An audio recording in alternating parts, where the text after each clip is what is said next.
ഇത് ആർട്ടിഫിഷ്യൽ ഇന്റലിജൻസിന്റെ യുഗമാണ്. അതായത് ഇരയായി തീരാനുള്ള മനുഷ്യരൂപങ്ങളുടെ വിധിയുടെ കാലം. ഇരയാകാൻ നമുക്ക് ആകെയുള്ളത് ഒരു മനുഷ്യരൂപം മാത്രമാണ്. ആർട്ടിഫിഷ്യൽ ഇന്റലിജൻസിന്റെ യുഗത്തിൽ ഡീപ് ഫേക്ക് അശ്ലീല വീഡിയോകളുടെ സാധ്യത കൂടുതലാണ്. നാം കരുതുന്നതിനേക്കാൾ അപകടം അത് ക്ഷണിച്ചു വരുത്തും. ഇത് അഭിഭാഷകനായ കാരി ഗോൾഡ്ബർഗിന്റെ വാക്കുകളാണ്. ഇന്റർനെറ്റ് ഉള്ളിടത്തോളം കാലം ഇത്തരം ടൂളുകളുടെ വ്യാപനം ഉണ്ടായിക്കൊണ്ടിരിക്കും. ഒരു വിധത്തിലല്ലെങ്കിൽ മറ്റൊരു വിധത്തിൽ അത് ഓരോരുത്തരെയും ടാർഗറ്റ് ചെയ്യുന്നു. ഇത്തരം AI ടൂളുകൾക്ക് ആരെയും ഇരയാക്കി മാറ്റാനാകും. ആർട്ടിഫിഷ്യൽ ഇന്റലിജൻസ് ടൂളുകൾക്ക് ഇപ്പോൾ ഒരു വ്യക്തിയുടെ മുഖം ഒരു നഗ്ന ശരീരത്തിലേക്ക് സൂപ്പർ ഇമ്പോസ് ചെയ്യാനാകും. അല്ലെങ്കിൽ ഒരു വ്യക്തി വസ്ത്രം ധരിച്ചിട്ടില്ലെന്ന് തോന്നിപ്പിക്കുന്ന തരത്തിൽ നിലവിലുള്ള ഫോട്ടോകൾ കൈകാര്യം ചെയ്യാം.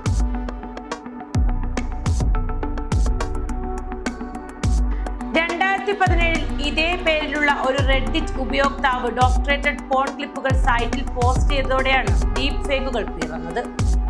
പറഞ്ഞു വന്ന പോലെ ഒരു പുതിയ തരം ഡീപ് ഫേക്ക് റിവെഞ്ച് പോൺ ഇപ്പോൾ ഇന്റർനെറ്റിൽ വ്യാപകമാണ്. ഇതുപയോഗിച്ച് നിങ്ങളുടെ മോശം ചിത്രങ്ങൾ ഉണ്ടാക്കാനും അതുപയോഗിച്ച് ഭീഷണിയിലേക്ക് കാര്യങ്ങളെ കൊണ്ടെത്തിക്കാനും സാധിക്കും. നിയമവിദഗ്ധരും ടെക് കമ്പനികളും ഇവയ്ക്ക് പിന്നാലെ നിരൂപിച്ചിട്ടും ഇല്ലാതാക്കാൻ പരിശ്രമിച്ചിട്ടും കാര്യമില്ല എന്നതാണ് വസ്തുത. കാരണം ഈ ഉപകരണങ്ങൾ എപ്പോഴും ആക്സസ് ചെയ്യാൻ എളുപ്പമാണ് എന്നതാണ് സത്യം. അപ്പോൾ പിന്നെ നിങ്ങൾക്കും നിങ്ങളുടെ പ്രിയപ്പെട്ടവർക്കും എങ്ങനെ സുരക്ഷിതരായിരിക്കാൻ കഴിയും എന്നൊരു ചോദ്യം വരും.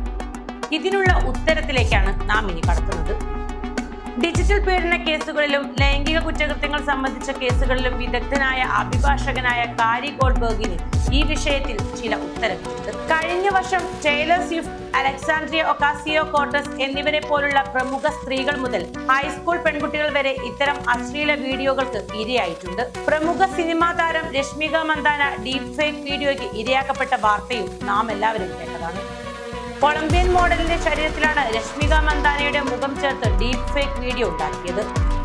രശ്മികയ്ക്ക് പുറമെ ആലിയ ഭട്ട്, രൺവീർ സിംഗ്, കത്രീന കൈഫ്, നോറ ഫത്തേഹി, അമീർ ഖാൻ, കാജോൾ എന്നിവരും ഡീപ് ഫേക്കിന് ഇരയായിരുന്നു. ഇന്റർനെറ്റ് വിചാരിക്കുന്ന പോലെ അത്ര ലളിതമായി കൈകാര്യം ചെയ്യാൻ പാകത്തിലുള്ള ഒന്നല്ല, പ്രത്യേകിച്ച് ഇക്കാര്യത്തിൽ. ചെറിയ കുട്ടികൾക്ക് ഡീപ് ഫേക്ക് അശ്ലീല വീഡിയോ ഉണ്ടാക്കുന്ന ആഘാതം വളരെ വലുതാണ്. അവർക്കത് അങ്ങനെ കൈകാര്യം ചെയ്യണമെന്ന് അറിയില്ല എന്നത് തന്നെയാണ് പ്രധാന കാര്യം. എന്നാൽ ഇത്തരത്തിലുള്ള ഉപദ്രവത്തിന്റെ ലക്ഷ്യങ്ങളിൽ നിന്നും സ്വയം പരിരക്ഷിക്കുന്നതിനും സഹായത്തിനായി സ്വീകരിക്കാവുന്ന നടപടികളുണ്ട്. ഫോൺ വീഡിയോയ്ക്ക് ഇരയായാൽ ആദ്യം ചെയ്യേണ്ടത് അവ സ്ക്രീൻഷോട്ട് എടുത്തു വെക്കുക എന്നതാണ്. ഇത് എത്രയും വേഗം ഇന്റർനെറ്റിൽ നിന്ന് ഒഴിവാക്കുക എന്നതാണ് അടുത്ത സ്റ്റെപ്പ്. അത് ക്രിമിനൽ ഒഫൻസായി റിപ്പോർട്ട് ചെയ്യാനുള്ള ഓപ്ഷൻ നിങ്ങൾക്ക് ലഭിക്കണമെങ്കിൽ നിങ്ങൾക്ക് തെളിവുകൾ ആവശ്യമാണ്. അടുത്തതായി ഇരകൾക്ക് ഇത്തരം ചിത്രങ്ങൾ നീക്കം ചെയ്യാൻ അഭ്യർത്ഥിക്കുന്നതിന് ഗൂഗിൾ, മെറ്റ, സ്നാപ്ചാറ്റ് തുടങ്ങിയ പ്ലാറ്റ്ഫോമുകൾ നൽകുന്ന ഫോമുകൾ ഉപയോഗിക്കാനാവും. ഓഗസ്റ്റിൽ എക്സ്, ഡിസ്കോഡ് എന്നിവ ഉൾപ്പെടെ 1 ഡസനോളം ടെക് കമ്പനികൾക്ക് പ്രോഗ്രാമുകളിൽ പങ്കെടുക്കാൻ ഒരു കത്ത് അയച്ചിരുന്നെന്ന് ഗോൾഡ്ബർഗ് പറയുന്നു. ഡീപ് ഫേക്കുകൾക്കെതിരെയുള്ള പോരാട്ടത്തിന് അപൂർവമായ ഉഭയകക്ഷി പിന്തുണയും ലഭിച്ചു. റിപ്പബ്ലിക്കൻ സെനറ്റർ ടെഡ് ക്രൂസ് ഒരു ബില്ല് അവതരിപ്പിച്ചു. അശ്ലീല ചിത്രങ്ങൾ പ്രസിദ്ധീകരിക്കുന്നത് കുറ്റകരവും ഇരകളിൽ നിന്ന് മുന്നറിയിപ്പ് ലഭിച്ചാലുടൻ അവ സോഷ്യൽ മീഡിയയിൽ നിന്ന് നീക്കം ചെയ്യാനുള്ള ആവശ്യം ഉയർത്തിയായിരുന്നു ബിൽ.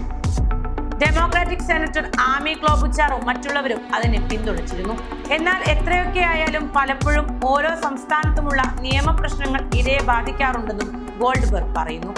ചില സ്ഥലങ്ങളിൽ മുതിർന്നവരുടെ വ്യക്തമായ ഡീപ് ഫേക്കുകൾ സൃഷ്ടിക്കുന്നതോ പങ്കിടുന്നതോ തടയുന്ന ക്രിമിനൽ നിയമങ്ങൾ ഒന്നുമില്ല എന്നതാണ് മറ്റൊന്ന്. ഗോൾഡ്ബർഗ് പറയുന്നത് ഇക്കാര്യത്തിൽ ഇരയ്ക്കധികം ചെയ്യാനില്ല, കുറ്റവാളികളെയാണ് ഉപദേശിക്കേണ്ടതും മാറ്റേണ്ടതുമാണ്. എന്റെ സജീവമായ ഉപദേശം യഥാർത്ഥത്തിൽ കുറ്റവാളികളാകാൻ സാധ്യതയുള്ളവർക്കുള്ളതാണ്. ഒരു വ്യക്തിയുടെ അശ്ലീല ചിത്രം ഉണ്ടാക്കാനും അത് അപമാനത്തിനായി ഉപയോഗിക്കാനും ശ്രമിക്കരുത്.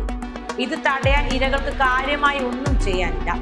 ഒരു ഡിജിറ്റൽ സമൂഹത്തിൽ ഞങ്ങൾക്ക് ഒരിക്കലും പൂർണ്ണമായി സുരക്ഷിതരാകാൻ കഴിയില്ല. മറ്റുള്ളവരോട് മാന്യമായി പെരുമാറേണ്ടത് നാം എല്ലാവരുമാണ്, ഗോൾഡ്ബർഗ് പറയുന്നു. ഡീപ് ഫേക്ക് അശ്ലീല വീഡിയോ ഇരകളെ ജീവിതകാലം മുഴുവൻ വേദനിപ്പിക്കും. ഇക്കാര്യം സമൂഹം മനസ്സിലാക്കണം. അതിനാൽ പുതിയ കാലത്തെ ഇത്തരം അശ്ലീല വീഡിയോകളെ കുറിച്ച് സമൂഹത്തിൽ അവബോധം രൂപപ്പെടണം. കൂടുതൽ ആളുകളെ ഇതിനെക്കുറിച്ച് പഠിപ്പിക്കണം. ഇങ്ങനെയൊരു ടെക്നോളജി നിലവിലുണ്ടെന്ന് പഠിപ്പിക്കണം. ഇത്തരത്തിൽ ഡീപ് ഫേക്ക് ഉണ്ടാക്കുന്നത് വലിയ പ്രത്യാഘാതങ്ങൾ നേരിടേണ്ടി വരുമെന്നും പഠിപ്പിക്കണം. ഇത് ഇരയ്ക്കും പിന്നീട് കുറ്റവാളിക്കും കടുത്ത പ്രത്യാഘാതങ്ങൾ ഉണ്ടാക്കുമെന്ന് പഠിപ്പിക്കണം. ഇന്റർനെറ്റിൽ ലഭ്യമായ ചിത്രങ്ങളും വീഡിയോകളും ഓഡിയോകളും ഉപയോഗിച്ച് ആർക്കും ആരുടെയും ഡീപ് ഫേക്ക് വീഡിയോകൾ ഉണ്ടാക്കാൻ സാധിക്കുമെന്ന് നാം ഓർക്കണം. അത് ആർക്കും ഉണ്ടാക്കാം, ആരുടേതും ഉണ്ടാക്കാം. AI ടെക്നോളജി ഉപയോഗിച്ച് തയ്യാറാക്കുന്ന ഇത്തരം വീഡിയോകളെ നേരിടാൻ AI തന്നെ ഉപയോഗിച്ചുള്ള പരിഹാര മാർഗങ്ങളും തയ്യാറായി വരികയാണ്. അതായത് ഓൺലൈൻ യുഗത്തിൽ പരസ്പര ബഹുമാനവും പരസ്പര സഹകരണവും സാംസ്കാരിക ഉത്തരവാദിത്വവും വളർത്തിയെടുക്കേണ്ടത് നാം ഓരോരുത്തരുമാണ്.